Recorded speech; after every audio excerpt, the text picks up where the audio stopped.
Hello friends, welcome back to my channel.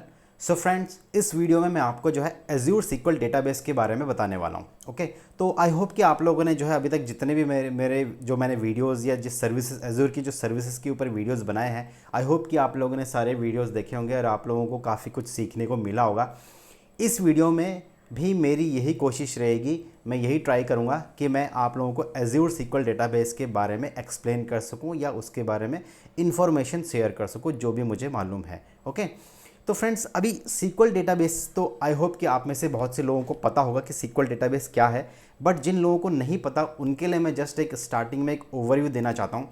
तो sequel database, sequel का मतलब क्या है? बेसिकली सीक्वल क्या है? एक माइक्रोसॉफ्ट का प्रोडक्ट है, एप्लीकेशन कह सकते हो, जिसका स्टैंडर्ड फॉर्म होता है स्ट्रक्चर्ड क्वेरी लैंग्वेज। ओके, अभी सीक्वल डेटाबेस आया क्यों? अभी डेटाबेस की मैं बात करूं तो कहने का मतलब यह है कि structured query language, structured query language का मतलब है कि एक ऐसा डेटा जिसको आप स्ट्रक्चर्ड वे में आप स्टोर कर सको और बहुत ज़्यादा क्वांटिटी में आप डेटा को स्टोर कर सको किसी डेटाबेस में। डेटाबेस क्या होता है? एक कलेक्शन ऑफ टेबल्स और रोज़ होता है, उसे हम डेटाबेस कहते हैं। स्ट्रक्चर्ड वे मतलब क्या होता है कि जो डेटा आपका टैबुलर फॉर्मेट में हो। टैबुलर फॉर्मेट का मतलब क्या है? एग्जाम्पल दूँ तो माइक्रोसॉफ्ट एक्सेल हो गया। अभी अगर मैं एक्सेल खोल के दिखाऊं यहाँ पर आपको, तो ये देखो, ये मेरा एक्सेल है, राइट। इस एक्सेल में अगर आप देख रहे होंगे कि ये मेरे कॉलम्स हो गए और ये मेरे सारे कॉलम्स हैं और ये मेरी सारी रोज़ हैं। मतलब ये मैं जो डेटा इसमें स्टोर करूँगा, ये जो भी मैं सेव करूँगा, वो मेरा स्ट्रक्चर्ड वे में होगा। किस फॉर्मेट में? स्ट्रक्चर्ड वे में, एक टैबुलर फॉर्मेट में। टैबुलर फॉर्मेट मतलब होता है combination of columns and rows. Okay, एक होता है अनस्ट्रक्चर्ड डेटा, जो मतलब कैसे भी आप डेटा स्टोर कर सकते हो, जैसे कि आपकी टेक्स्ट फाइल है। टेक्स्ट फाइल के अंदर जो भी आप स्टोर करते हो वो एक तरह से अनस्ट्रक्चर्ड वे में होता है, लेकिन स्ट्रक्चर्ड वे का मतलब होता है कि टैबुलर फॉर्मेट में डेटा को स्टोर करना। अब देखा जाए तो माइक्रोसॉफ्ट एक्सेल भी जो है एक तरह से डेटाबेस है। ओके, फिर दूसरा एक डेटाबेस बताऊं तो माइक्रोसॉफ्ट का एक्सेस हो गया, आपका कॉस्मोस डीबी हो गया है, आपका ओरेकल डेटाबेस हो गया है, आपका माइक्रोसॉफ्ट का सीक्वल हो गया। ये सब आपके डेटाबेस की कैटेगरीज में आती हैं, लेकिन हर एक का अपना अपना एक लिमिटेशन है। अगर मैं ये एक्सेल की बात करूँ तो इस एक्सेल में अगर मैं सबसे लास्ट में आऊँ ना, तो ये देखो, आप देख रहे हो 1048576, यानी कि 1,48,000 समथिंग रोज़ ही आप इतना तक ही आप डेटा स्टोर कर सकते हो। इसकी कुछ लिमिटेशंस है, राइट।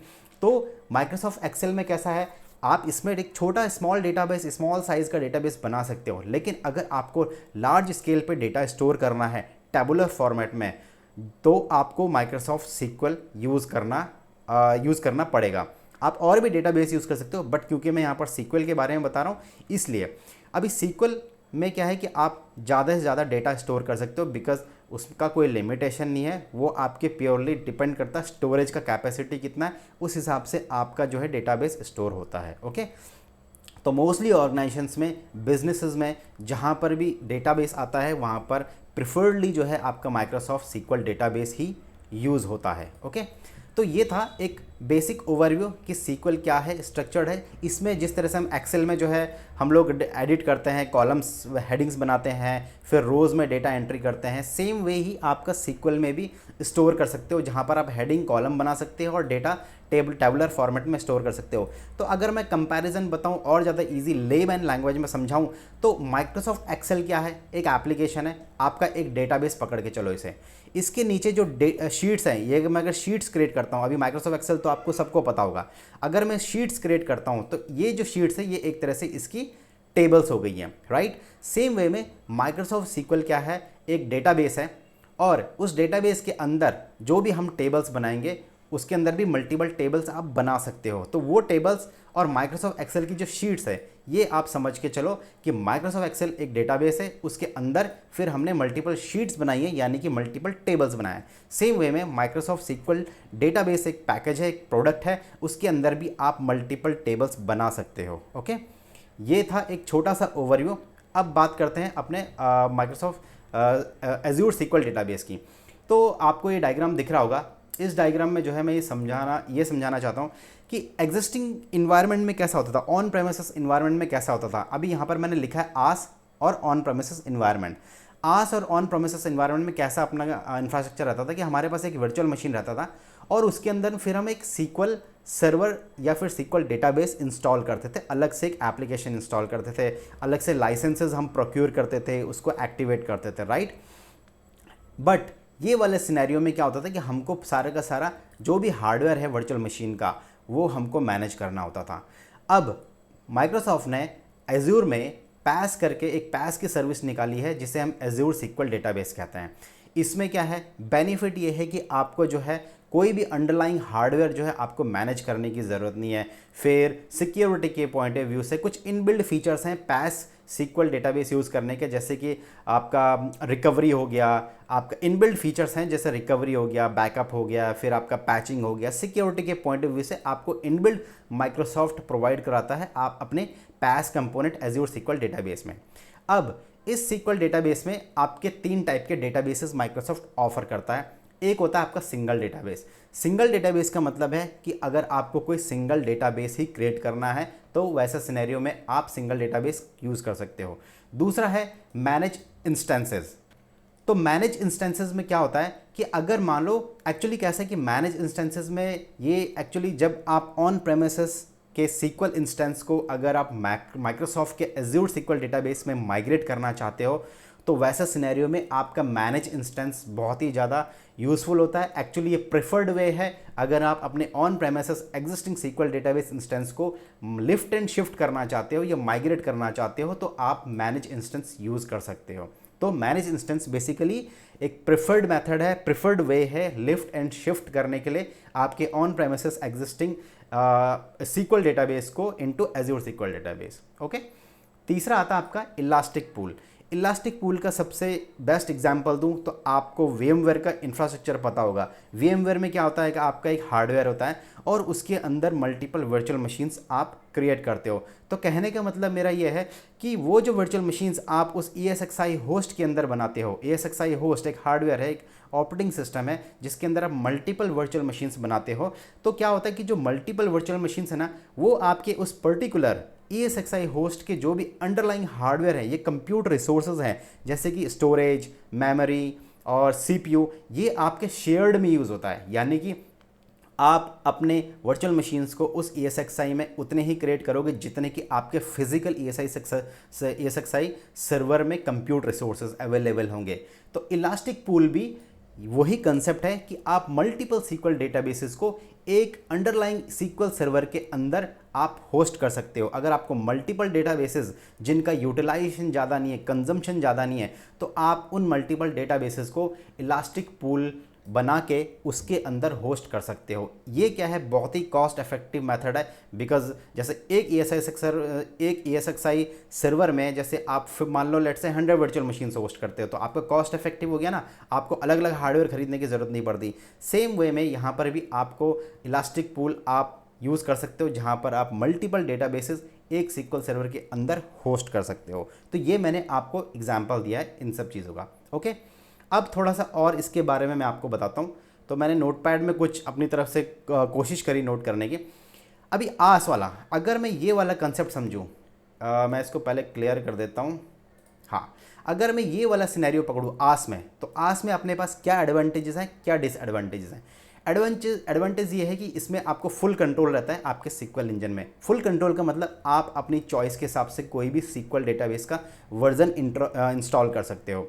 दूसरा क्या है कि ये बहुत ही इजी होता है माइग्रेट करने के लिए आपके ऑन प्रेमिसेस एनवायरनमेंट से। बिकॉज क्या है, आपको अपना खुद का डेटाबेस वर्जन इंस्टॉल करना होता है। ओके, तीसरा इसमें बेनिफिट ये है कि आपके पास इन आस वाले सिस्टम में प्राइवेट IP एड्रेसिंग का कंसेप्ट रहता है, क्योंकि आपका जो वर्चुअल मशीन है ऑब्वियसली वो एक वर्चुअल नेटवर्क में होस्ट रहता है। तो सिक्योरिटी के पॉइंट ऑफ व्यू से आपका ये बहुत ज़्यादा सिक्योर रहता है, क्योंकि आप वर्चुअल नेटवर्क के ऊपर एक्सेस कंट्रोल, जो कुछ भी है, ट्रैफिक हो गया, एक्सेस कंट्रोल हो गया, वो आप वाया वर्चुअल नेटवर्क के थ्रू मैनेज करते हो। ओके, अब इसमें डिसएडवांटेजेस क्या है, एक तो आपको अंडरलाइंग जो हार्डवेयर है या वर्चुअल मशीन है वो आपको खुद मैनेज करनी पड़ेगी। दूसरा इसमें यह है कि आपको जो सीक्वल सर्वर आप इंस्टॉल करोगे उस वर्चुअल मशीन के अंदर वो आपको खुद मैनेज करना पड़ेगा। तीसरा इसमें यह है कि आपको खुद का जो है हाई अवेलेबिलिटी सॉल्यूशन इसमें आपको बिल्ड करना पड़ेगा या इम्प्लीमेंट करना पड़ेगा। चौथा यह है कि आपको आस वाले सिनेरियो में, इस वाले सिनेरियो में आपको खुद का बैकअप खुद ही मैनेज करना पड़ेगा। ओके, अब आते हैं अपने पैस के ऊपर। तो पैस के ऊपर मैंने नोट किया हुआ है, एक तो यह है कि माइक्रोसॉफ्ट एज्योर आपको 99.99% अवेलेबिलिटी देता है गारंटेड, ओके, यानी कि 99.99% माइक्रोसॉफ्ट बोलता है कि अवेलेबिलिटी हम लोग प्रोवाइड करते हैं, कुछ भी इशू नहीं होगा। दूसरा एडवांटेज ये है कि इस पैस वाले एज्योर सीक्वल डेटाबेस में आपको इनबिल्ड फीचर्स होते हैं, जैसे कि मैंने बताया बैकअप हो गया, पैचिंग हो गया, रिकवरी हो गया, या फिर सिक्योरिटी के पॉइंट ऑफ व्यू से, ओके। पैस वाले एज्योर सीक्वल डेटाबेस में भी डिसएडवांटेजेस हैं, जैसे कि कुछ सीक्वल फीचर्स हो सकता है कि पैस एज्योर सीक्वल डेटाबेस में आपके अवेलेबल ना हो, स्पेशली जब आप ऑन प्रेमिसेस से आप एज्योर सीक्वल डेटाबेस में माइग्रेट करते हैं तो उसमें आपको एजेंट लगता है, तो मे भी हो सकता है वो एजेंट कंपैटिबल ना हो, या फिर कोई रिपोर्टिंग का कोई टूल हो सीक्वल सर्वर का, वो रिपोर्टिंग का जो है एजेंट वो कंपैटिबल ना हो। तो ये मैं एक जस्ट एक एग्जांपल दे रहा हूँ, बट कुछ सीक्वल फीचर्स अवेलेबल नहीं होंगे इसमें पैस के एज्योर डेटाबेस में। तीसरा ये है कि इसमें ना प्राइवेट आईपी एड्रेसिंग का कंसेप्ट नहीं है, मतलब प्राइवेट आईपी एड्रेसिंग का वर्चुअल नेटवर्क का कंसेप्ट है इसमें, बट अगर आपको एक्सेस अगर कंट्रोल करना हो आपके एज्योर सीक्वल डेटाबेस में जो कि पैस का कंपोनेंट है, तो आपको उसमें फायरवॉल के थ्रू आपको एक्सेस कंट्रोल करना पड़ेगा, ओके। उसके बाद अभी आते हैं परचेजिंग मॉडल में। जो सीक्वल सर्वर जो हमारा सीक्वल डेटाबेस है उसके परचेजिंग मॉडल हैं अपने पास दो टाइप के। एक बोलते हैं जिसे डेटाबेस ट्रांजैक्शन यूनिट, यानी कि जिसे शॉर्ट में DTU बोलते हैं, और दूसरा है वी कोर मॉडल, ओके। तो ये दो मॉडल हमारे एज्योर सीक्वल डेटाबेस में यूज़ होते हैं। डेटाबेस ट्रांजैक्शन यूनिट को अगर मैंने सिंपल यहाँ पर लेमन लैंग्वेज में गूगल में सर्च मार के इधर जो है मैंने बहुत ही लेमन लैंग्वेज में यहाँ पर लिखा है। DTU मॉडल का मतलब क्या होता है कि आप एक फिक्स्ड प्राइस देते हो जो आपका कंप्यूट है, यानी कि जो एज्योर सीक्वल सर्वर है ना उसके अंदर आप जो भी डेटाबेस होस्ट करोगे उसका एक फिक्स्ड प्राइस देते हो। फिक्स्ड प्राइस किस चीज़ का, चाहे उसके कंप्यूट रिसोर्सेज का, जैसे आपका मेमोरी हो गया, CPU हो गया, या फिर स्टोरेज हो गया, ओके। ये सब चीज़ों का आप एक फिक्स्ड प्राइस देते हो। जैसे कि एग्जांपल दूँ तो अभी आपका फिक्स्ड प्राइस बोले तो मतलब कुछ भी हो सकता है कि जैसे आप फिक्स प्राइस देते हो ना, जैसे वर्चुअल मशीन का आपने साइज़ चूज़ कर लिया, ओके, वर्चुअल मशीन का, या फिर ऑन प्रेमिसेस सर्वर का आप पकड़ के चलो। ऑन प्रेमिसेस सर्वर में क्या होता है, फिक्स प्राइस रहता है, राइट। अगर आपको कुछ इसमें एक्सटेंशन करना है तो आपको नया हार्डवेयर फिर से परचेज करना होता है, राइट। तो ये हो गया आपका DTU मॉडल, मतलब जहाँ पर आपको कंप्यूट रिसोर्सेज का CPU, मेमोरी और आपका स्टोरेज, इनका आपको एक फिक्स प्राइस देना पड़ेगा मंथली, उसे हम DTU मॉडल कहते हैं। इसमें आपके डिफरेंट सर्विस टेयर्स है जो कि मैं आपको यहाँ पर दिखा देता हूँ। ये माइक्रोसॉफ्ट का डॉक्यूमेंट ओपन किया है और मैं इसको कोशिश करूँगा डिस्क्रिप्शन में डालने का। तो ये DTU के डिफरेंट सर्विस टेयर्स हैं, जैसे कि आपका बेसिक है, स्टैंडर्ड है और प्रीमियम है। इसमें अलग अलग जो है इन्होंने फीचर्स दे रखे हैं कि जैसे टारगेट वर्कलोड क्या रहेगा, बेसिक में कौन सा टाइप का वर्कलोड आप बेसिक में कौन सा यूज़ कर सकते हो, स्टैंडर्ड में कौन सा टाइप का वर्कलोड यूज़ कर सकते हो, प्रीमियम में कौन सा कर सकते हो, फिर अप टाइम SLA क्या है, फिर आपका, मैं थोड़ा सा जूम कर लेता हूँ इसको, मैक्सिमम बैकअप रिटेंशन क्या है, CPU क्या है, इनपुट आउटपुट इसमें क्या है, लेटेंसी कितना है, और इनपुट मेमोरी OLTP ये सब कितना है। तो ये सब आप माइक्रोसॉफ्ट के डॉक्यूमेंट में जाके और ज़्यादा डिटेल में गो थ्रू कर सकते हो। तो ये DTU का सर्विस टियर्स है जिसमें बेसिक, स्टैंडर्ड, प्रीमियम यूज़ होता है, ओके। अब आते हैं अपने वी कोर के ऊपर। वी कोर को अगर मैं सिंपल सा बोलूँ तो वी कोर मॉडल में क्या होता है कि आपको सेपरेट चार्जेस देने होते हैं आपके कंप्यूट रिसोर्सेज के, यानी कि आपको कितना CPU चाहिए, जितना आपको मेमोरी चाहिए, जितना स्टोरेज चाहिए, हर एक का अलग अलग चार्ज आपको देना पड़ेगा। कहने का मतलब ये है कि वी कोर मॉडल में आपको फ्लेक्सिबिलिटी मिलती है कि आप अपनी चॉइस के हिसाब से CPU, मेमोरी और स्टोरेज चूज़ करो और उस हिसाब से आप पे करो। DTU मॉडल में क्या होता था, आपको फिक्स्ड प्राइस देना होता था, चाहे वो मतलब फिक्स प्राइस बोले तो जैसे अभी लेट से मान लो आपको 50 DTU मिले और उसमें मान लो 500 GB का स्टोरेज मिला, लेकिन आपको जबकि 500 GB का स्टोरेज चाहिए ही नहीं, लेकिन आपको देना ही पड़ेगा उतना प्राइस। वी कोर में आपको अलग अलग चार्जेस लगते हैं कंप्यूट रिसोर्सेज के, ओके। डिफरेंट सर्विस टियर्स, इसमें भी आपके डिफरेंट सर्विस टियर्स है वी कोर मॉडल में। तो ये भी मैं आपको माइक्रोसॉफ्ट का डॉक्यूमेंट ओपन करके दिखाता हूँ। ये आपका वी कोर परचेजिंग मॉडल है जिसमें जो है इसके 3 टाइप के सर्विस टियर्स हैं, जैसे कि आपका जनरल पर्पज़ आ गया, बिजनेस क्रिटिकल आ गया और हाइपर स्केल आ गया। तो ये भी आप माइक्रोसॉफ्ट के डॉक्यूमेंट में गो थ्रू कर सकते हो कि जनरल पर्पज़ में क्या बेनिफिट है और बिजनेस क्रिटिकल में क्या बेनिफिट है, हाइपर स्केल में क्या बेनिफिट है। ये DTU और वी कोर दोनों का मैं लिंक डिस्क्रिप्शन में डाल दूंगा, अगर आपको और ज़्यादा डिटेल में पढ़ना है तो इसके बारे में। ओके, तो ये था आपके परचेजिंग मॉडल वी कोर, जिसमें आपको जो है फ्लेक्सिबिलिटी मिलती है, आप अपनी चॉइस के हिसाब से चूज़ कर सकते हो कितना कंप्यूटर रिसोर्सेज आपको यूज़ करना है, और DTU मॉडल जिसमें आपको फिक्स्ड प्राइस लगती है। ओके, वी कोर में आपको एक और ऑप्शन मिलता है Azure hybrid benefit. Azure hybrid benefit में क्या होता है कि इसमें अगर आपके पास कोई ऑन प्रेमिसेस या फिर एग्जिस्टिंग SQL सर्वर का लाइसेंस है तो वो भी आप अपने Azure डेटाबेस सर्वर में यूज़ कर सकते हो कॉस्ट सेव करने के लिए। ओके, फिर आता है आपका एक और manage instance offer. Manage instance offer जैसे कि मैंने बताया कि ये बेसिकली प्रिफर्ड मेथड है आपके on premises existing SQL database instance को Azure में लिफ्ट एंड शिफ्ट करने के लिए या माइग्रेट करने के लिए। ये एक नया डिप्लॉयमेंट मेथड है जो आपको अलाउ करता है इजी माइग्रेशन के लिए।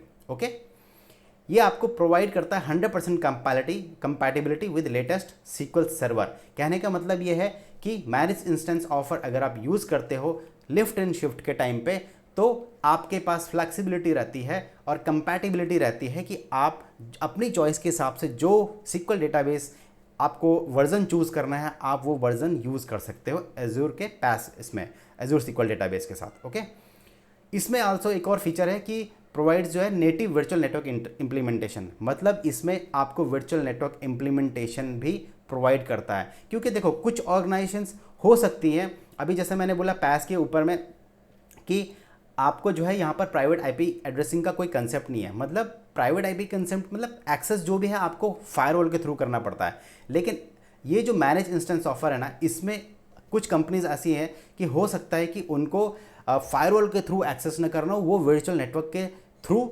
अपना सिक्योरिटी को और ज़्यादा स्ट्रॉन्ग करना चाहते हो, तो ऐसे सिनेरियो में ये आपको वर्चुअल नेटवर्क इम्प्लीमेंटेशन भी ऑफर करता है ये मैनेज इंस्टेंस ऑफर में। तो ये था ओवरऑल Azure SQL डेटाबेस के बारे में। मैं इन सारी सर्विसेज जो मैंने मैनेज इंस्टेंस बताया या फिर DTU बेस या वीकोर बेस, ये मैं आगे जाके लैब में धीरे धीरे आप लोगों को और बताता जाऊंगा। फिर मैंने जो यहाँ पर आपको बताया single database, manage instance, elastic pool, इनका भी मैं आपको धीरे धीरे आने वाले वीडियोज़ में इनका डेमो दिखाऊँगा। ओके, तो फ्रेंड्स आई होप कि ये वीडियो आपको अच्छे से समझ में आ गया होगा। वीडियो अच्छा लगे तो वीडियो को लाइक करना, शेयर करना, चैनल को सब्सक्राइब करना। तो इस वीडियो में इतना ही, मिलता है अगले वीडियो में इसके लैब के साथ। So friends, thanks for watching this video.